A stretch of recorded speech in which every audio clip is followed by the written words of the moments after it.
Welcome to Samba Samba. Enjoy the video. Hello everyone. In this video, I will explain how to change a Kia Soul catalytic converter. This can save you hundreds, even thousands of dollars compared to a shop.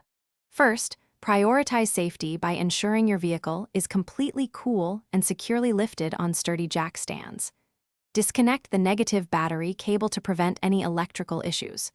Always wear personal protective equipment, such as safety glasses and gloves, throughout the entire process. Having the right tools, like an oxygen sensor socket and penetrating oil, will make this job much smoother. Now, let's get to removing the old converter.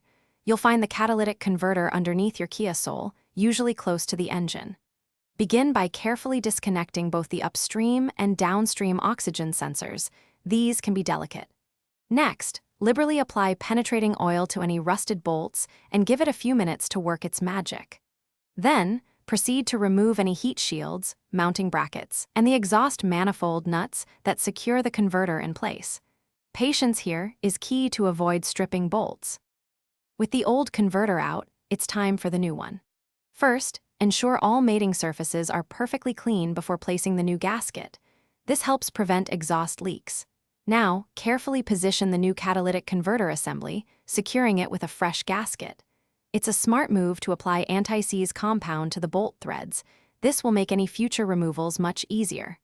Finally, reconnect both the upstream and downstream oxygen sensors, ensuring their electrical harnesses are properly attached. You're almost done.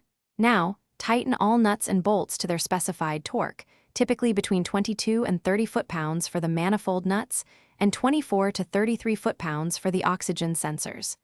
Reconnect the negative battery cable to restore power to your vehicle. Start the engine and listen carefully for any exhaust leaks. A small leak can cause issues. Lastly, use a scan tool to clear any check engine light codes and take your Kia Soul for a test drive to ensure everything is running smoothly. Thanks for watching. Consider subscribing if we helped you.